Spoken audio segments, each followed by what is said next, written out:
Johnny Dollar. Well, hiya, Johnny. Hiya, boy. Well, I'm fine. Who's Johnny, this? You been out here to sunny Southern California lately? No, as a matter of fact, Sure I haven't. You out here. How's about hopping on a plane? Well, that depends. Who are you? Huh? Oh, sorry, Johnny. This is Will Burnett. Trinity Mutual Insurance. Right. And the reason we need you is a couple of fish. Couple of what? 2 mammals. Look, Willie, I haven't the least idea what you're talking about. I'm beginning to wonder if you have. Sure I have. Petey and Sue. Dolphins. What happened? They are what? Dolphins? That's right. Now, don't tell me you've insured the lives of 2 dolphins. An important client wants it. I think we ought to, but the whole fishy deal needs looking into. You know what I think? What, Johnny? I think you're nuts. Dolphins. But as long as you're willing to pay the freight. Okay, I'll see you sometime tomorrow.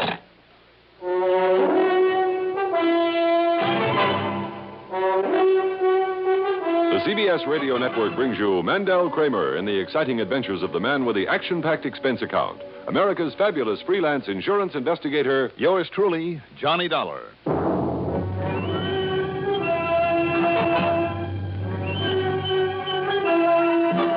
Expense account submitted by Special Investigator Johnny Dollar to Trinity Mutual Insurance Company, Los Angeles office. Following is an account of expenses incurred during my investigation of the Vociferous Dolphin matter.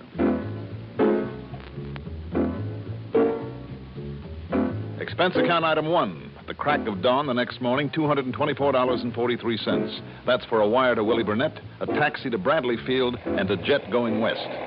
Then at L.A. International, while I was picking up my luggage... Yo, Johnny, right over here. Oh, hi, Willie. Oh, pardon me, please. Excuse me, ma'am. Glad to see Hi, you, boy. Willie. Glad you can make it so fast. Oh? Here, I've got a rental car all gassed up and ready for you. You can stuff that stuff in the back. All right, good enough. There we are. Huh? Well, now what? I got a client waiting for me in the office, so I can't go along with you the way I'd planned. Go along to where? Shelter Point, just this side of San Diego. Oh? Now, here's a map all worked out for you. And see, right here is where Professor Dr. Euryantha Eurydice Estwell has her private oceanarium. Professor who? Estwell. No, those first names again. Couldn't say them again if I tried. I'll bet not. She's an eccentric, nonconformist. Call her an oddball if you like. Mm-hmm. But she once held down chairs of zoology and ichthyology at 2 important colleges. And like I said, she's an important client of ours. Zoology. Uh-huh. And her own private oceanarium. You were serious about wanting to insure the lives of a couple of dolphins. Well, why not? I mean, if they can do what she thinks they can. Which is what? Uncurl that lip, Johnny. This is based on scientific knowledge. But it's the wildest, the most... Well, get yourself on down there and see for yourself. I think I'd better.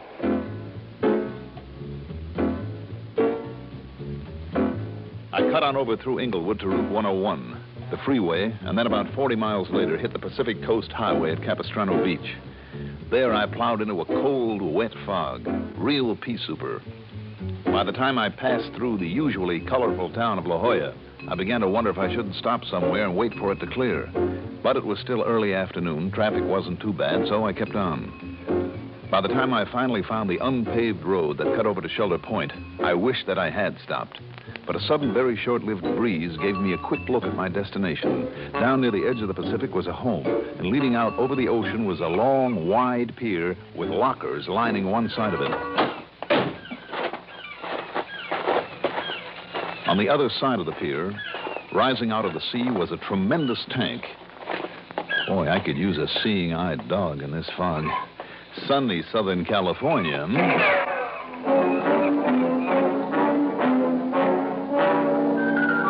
Somebody down there in the pier must have caught a glimpse of me. A very good glimpse of me. That last shot was too close for comfort. But the fog, now a solid wall again, was to my advantage. Moving without a sound, I felt my way onto the pier, and by pressing close to the lockers, I showed no silhouette. Finally, I saw the hazy outline of the marksman who was not looking my way. I waited. After what seemed like an hour of hardly daring to breathe, I jumped. All right, let me have it. Let me have that gun. Come on. Well, who are you? What are you doing out here? Wait a minute. Do you always shoot at people? Now, I asked you a question, mister. Who are you and what are you doing out As here? a matter of fact, I had come here to see a Professor Estwell. What about? My name is Johnny Dollar. What? Johnny Dollar? That's right. Oh, Johnny, I'm so glad to see you. Well, cheers. Now, look. I'm Penelope Wyman. Penelope, well, let's call you Penny, Well, I like that better, You mind telling me why you were pulling off those shots at me? At you? Oh, but I wasn't. It must have been a ricochet. Oh, sure. Oh, really, Johnny? I was aiming at those sharks. You see them? Around the big tank where Aunt Yuri keeps her 2 dolphins? Oh, you were, Honestly. But come on, Johnny. Let's go up to the house where it's warm and we can talk. Because, well, Johnny. Yeah? Why have you come here? Is it because you're worried about Aunt Yuri, too? Should I be? Yes, Johnny. Yes.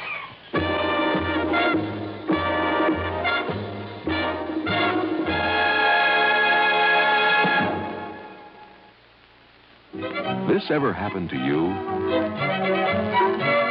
You're driving down a long highway or working late, and then monotony makes you feel drowsy.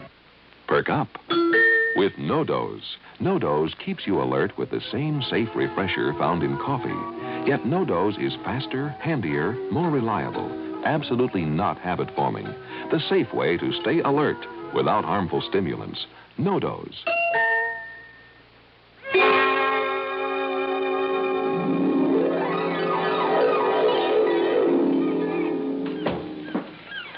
Here, Johnny, we can sit in here. After you. Thank you. Would you like a drink or something? No, thanks. Now, Penny, tell me, does this worry about your aunt have something to do with your standing down there on the pier with a rifle? Well, no, I told you I'd thought of going swimming. In all this fog? Well, sure, anytime. But when I saw all those sharks nosing around the dolphin tank, well, all right, no, Johnny. I did have the rifle there because of Aunt Yuri. Why? Her experiments with the dolphins. What kind of experiments? Did you ever hear one of them? Well, I've heard the funny little noises they give out. That's about all. Well, most of the sound they make is too high in pitch for the human ear. But scientists believe they communicate the same as we do with a regular language. It seems to me I read something about that recently. Well, Aunt Yuri, with all her money, hopes to prove it. Prove that the dolphins, she calls them her children, that Petey and Sue can actually talk, that their intelligence is almost as high as ours. That's a possibility, I suppose. But is that all that worries you about her? Well, no, Johnny, it's that... Well, I think that somebody's trying to stop her. How? Well, she's old, quite old, and... Well, there have been too many near accidents lately. Like the night one of the planks on the pier gave way. And just think if there'd been sharks around then. And she still insists on doing everything alone out here, in spite of the fact that she could afford all kinds of help. But she does it all alone, except for Carl and me. Who's Carl? Oh, Carl Petermill. He's a... Well, he was my fiancé. Johnny, are you going to stay long? Well, I don't know. Tell me, what does Carl do for your aunt? Oh, he handles the recording equipment for the funny sounds that Petey and Sue make when they talk to her, she calls it. I don't really know how it all works, Johnny, and I don't think she does either, but that's her big project. Well, do you think she's getting anywhere with it? Of course I am, young man. Carl, set those tape recordings over there in the corner. Right, sure, Professor.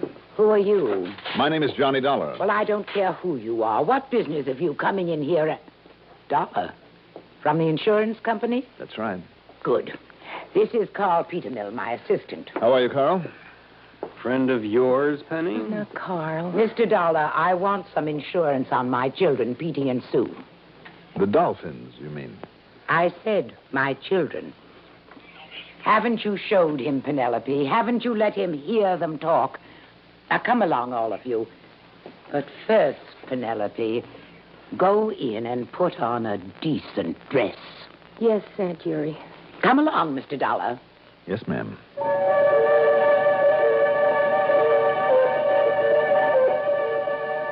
While Carl fooled around with a mess of complicated electronic equipment over at one side, we climbed onto a platform across the big tank, and the 2 dolphins came flipping up out of the water like a couple of playful puppy dogs demanding attention.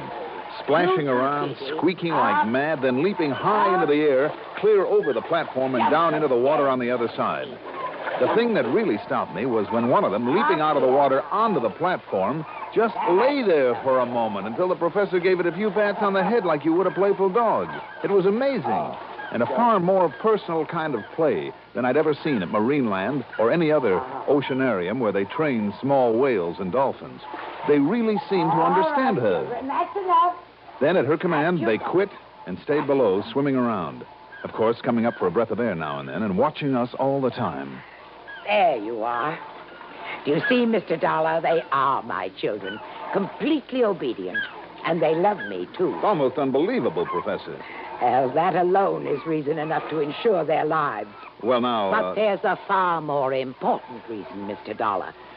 One of tremendous scientific value to the whole world. At least it will be when I've given them more training to prove my point. I'm going to show you, demonstrate to you how they talk. Is the recording equipment ready, Carl? All set up to go, Professor. You get one of them up to the surface, and I'll handle the mic from here. Very well. Susie, come here. Come here, pet. Start the machine, Carl. Okay, we're rolling, Professor. All right, now, Susie. Talk to me. Talk to me, dear. Come on, Sue. That's right. Talk to me. That's a good girl. Do you love me? Do you love your mother? Say, mother.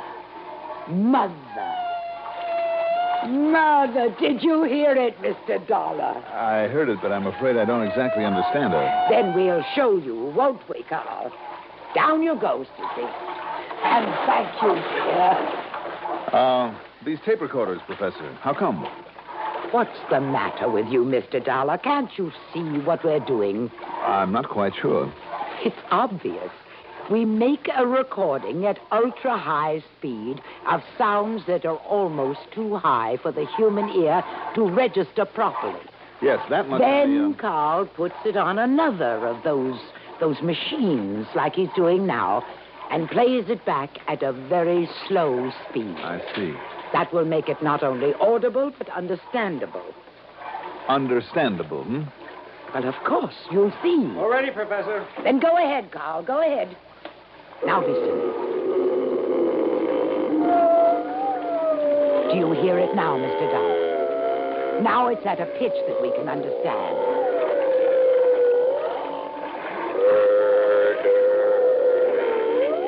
You hear that?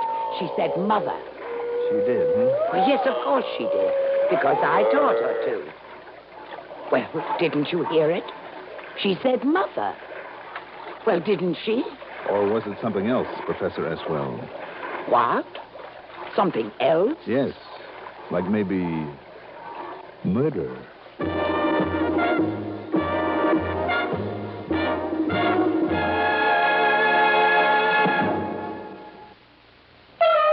Treat your taste kindly with Kent.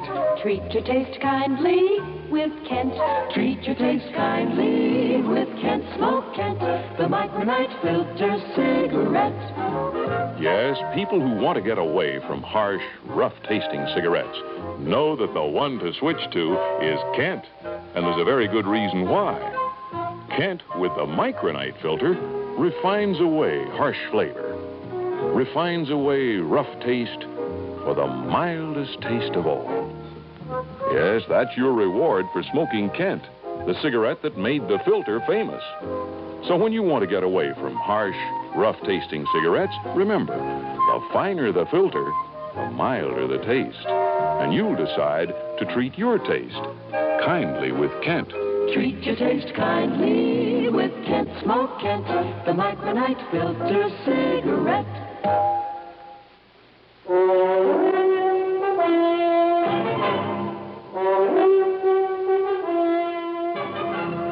I'm no salesman, I guess, because the minute I questioned the so-called words from her pet Dolphin, those that came out of the tape recorder, the professor politely but firmly ordered me to leave.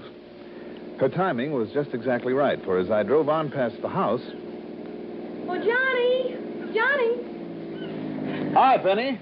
Hi. Are you going back to L.A.? Well, maybe into San Diego. You like a ride? Oh, no, thanks. But, well, I'm driving in, too, for some shopping. You know, I was thinking that I might hang my hat at the El Cortez tonight. Oh? Well, that'll be right close to where I'll be. Well, if you're shopping late, Penny, you'll have to have dinner somewhere. Oh, I was hoping you'd say that, Johnny. It's a date. Good. I'll be waiting. Just holler when you're ready.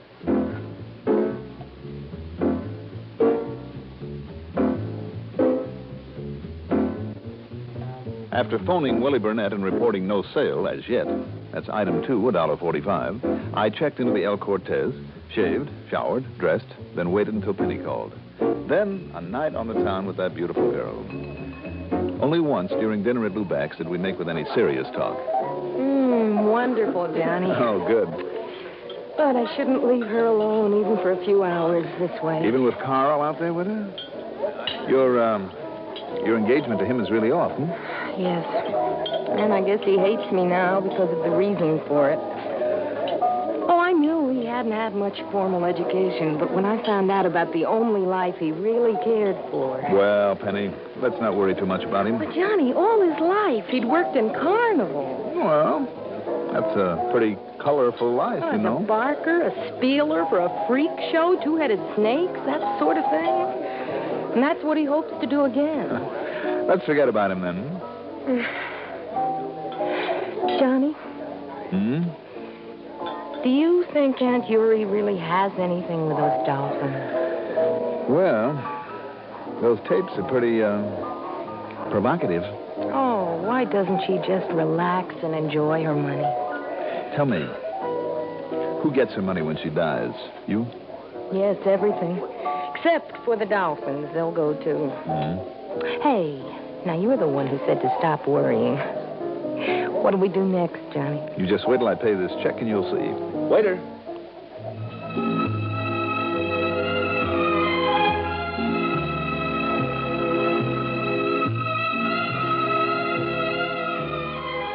We did the nightclub route, all stops. It was one of the greatest evenings I ever had. Penny, not only clever, beautiful, charming, witty, but... Well, I was sorry when it was all over. And sometime after 4 a.m., I piled her into her car, kissed her goodnight, and watched her head on back to the beach. It was almost an hour later when... Oh, Johnny Dollar. Oh, wait a minute. Hold everything. Hello? Johnny, please, come out here. Penny? Yes, Johnny. Well, Penny, what's the matter? What's happened? Aunt Yuri. She's dead.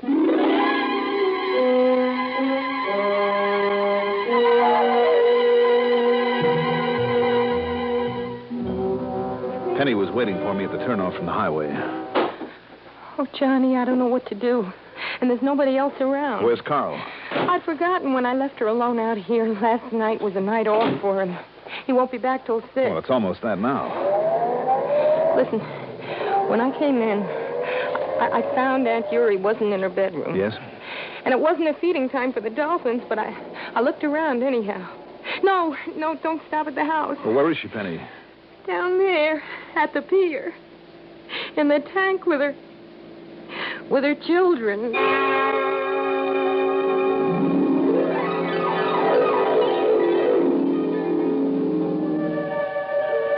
Her body was floating there, and the dolphins, her children, were beside her, protecting her. I rigged up a sling and brought her body up onto the platform, and I could see where she'd been struck on the head.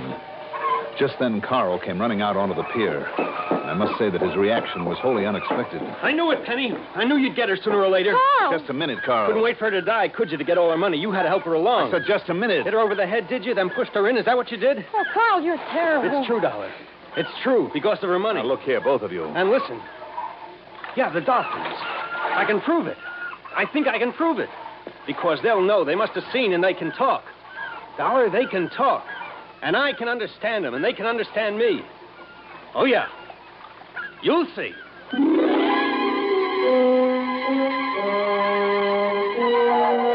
He rigged up the microphone again. Then, after starting the ultra-high-speed tape machine, he talked to one of them. He asked that dolphin who had killed her. And when he finished, he moved the tape to the other machine. And now we'll play it back slow, and we'll see, Dollar, We'll see. What's that? It's my voice when I asked him. So low at this speed, it's only a rumble.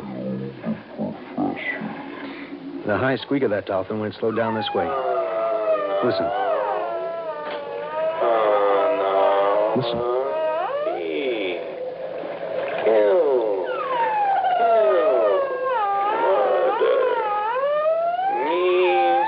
I told you.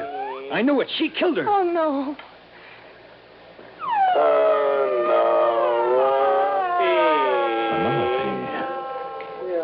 All right, turn it off. Carl, drive into La Jolla. Get the police. You bet I will.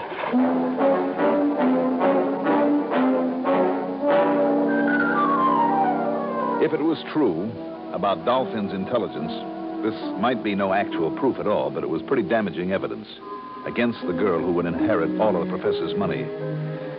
But from the time of the professor's first demonstration, I'd been thinking about a man who knows every electronic trick. Bob McKinney, an engineer for CBS. So the minute Carl left to get the police and the medical examiner, I pulled the tape off the machine and we left.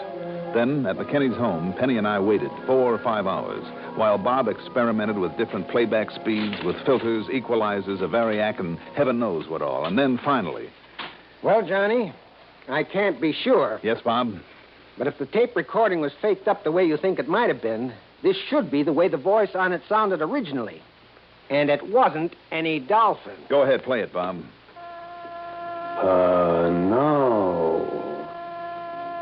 Penelope. Kill. Murder. Johnny. Me see. Penelope. Kill. All right, turn it off. Well, Penny. Carl. It was Carl. Yes. Yes, Carl faked that, like he faked all the other dolphin voices. But what? Why kill her? Weren't the dolphins and the aquarium to go to Carl? Yes. Yes, they were. Well, apparently he was afraid that your aunt would find out about his electronic tricks. This way, he'd have his sideshow, the life that he wanted. But instead, he's booked himself a one-night stand. And its blackout is permanent.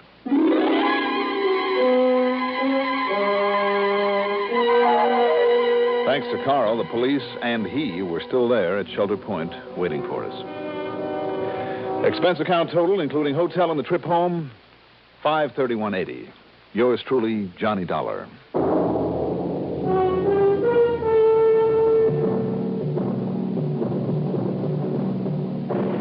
Now, here is our star to tell you about next week's story. Next week, the calm, blue, beautiful waters of the Pacific almost hide the work of a clever team of killers. Join us, won't you? Yours truly, Johnny Dollar. Do you like a car with plenty of pep, a car with reserve power for safe passing? Most good drivers do, but they don't like to pay extra for premium gasoline. Listen, in 3 out of 5 cars, regular priced Sinclair Dino gasoline matches performance of premium gasolines, saves you up to 4 cents a gallon. Almost anywhere you see the Sinclair Dinosaur sign, you can save up to 4 cents a gallon with Dino.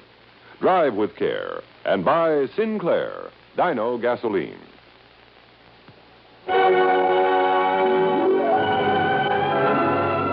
Yours truly, Johnny Dollar, is written by Jack Johnstone, produced and directed by Fred Hendrickson. Music supervision by Ethel Huber. Johnny Dollar is played by Mandel Kramer. Also featured in our cast were Larry Robinson, Ethel Everett, Joan Laser, Bill Lipton, and Ben Yaffe. Be sure to join us next week, same time, same station, for another exciting story of yours truly, Johnny Dollar. Art Hanna speaking. You've been listening to the OTR Gold Network. Find more classic radio at otrgold.com.